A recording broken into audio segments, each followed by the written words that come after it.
Little women सबसे बड़ी बहन ओ इंजू के साथ शुरू होता है, जो अपनी बहन ओ इंजू के साथ बचपन में मिलने वाली दुखद और निराशाजनक जन्मदिन को साझा करती है। दोनों ने घर में प्रवेश करते ही अपनी सबसे छोटी बहन ओ इन्हे को केक देकर सरप्राइज कर दिया।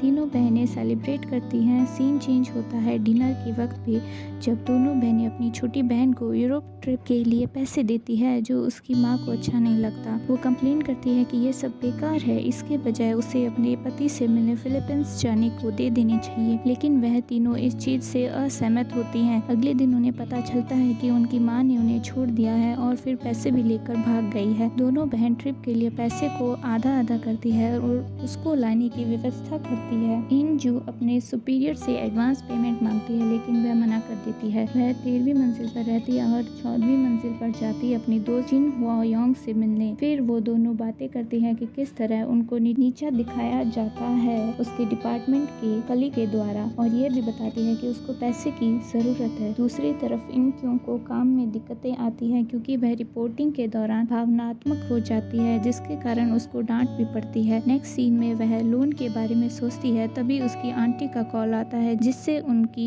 बनती नहीं है, पर उसको पैसे की जरूरत होती है तो वो चली जाती है उनसे मिलने।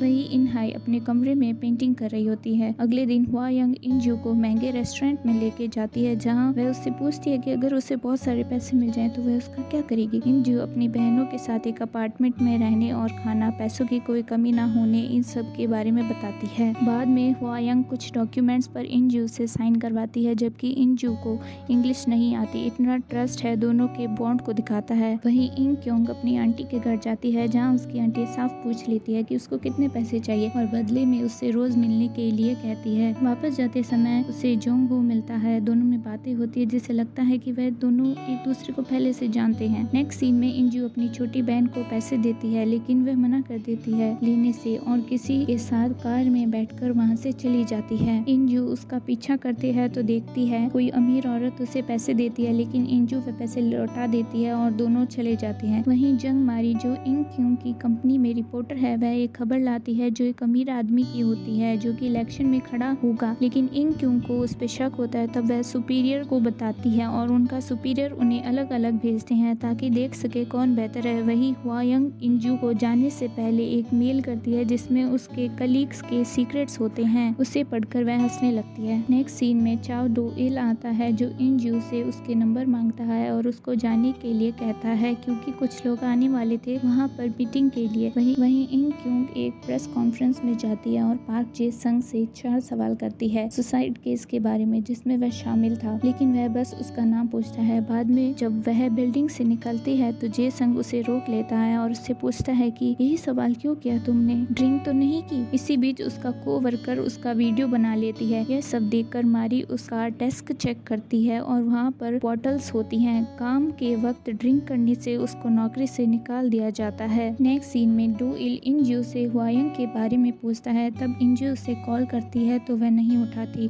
वह उसके घर जाती है तो हुआयोंग को अलमारी में लटकी हुई पाती है। इंजू कलीग्स के कमेंट्स से परेशान हो जाती है और उनके सीक्रेट्स को सामने ले आती है। उसके बाद डायरेक्टर शेन उसको बुलाता है और बताता है कि हुआयोंग ने कंपनी के पैसे चुराए थे, जो कि 70 बिलियन वॉन थे। लेकिन इंजू एग्री नहीं करती और कंपनी से रिजाइन कर देती है और वहाँ से चली जाती है। जब वह जा रही होती है तभी उसको योगा सेंटर से कॉल आता है कि हुआयोंग ने अपनी मेंबरशिप उसके नाम करवा दी और कुछ वहाँ छोड़ गई है। इंजू वहाँ जाती है और हुआयोंग का लॉकर खोलती है। हुआयोंग को याद करते हुए वहाँ उसे बड़ा सा बैग मिलता है, जिसमें उसे कपड़े जूते मिलते हैं। फिर अचानक उसकी नज़र उसमें पड़े पैसों पर जाती है और वह चौंक जाती है। हुआयोंग चाहती थी कि इंजू अपनी बहनों के साथ हैप्पी लाइफ जिए और यहीं एपिसोड फर्स्ट खत्म हो जाता है।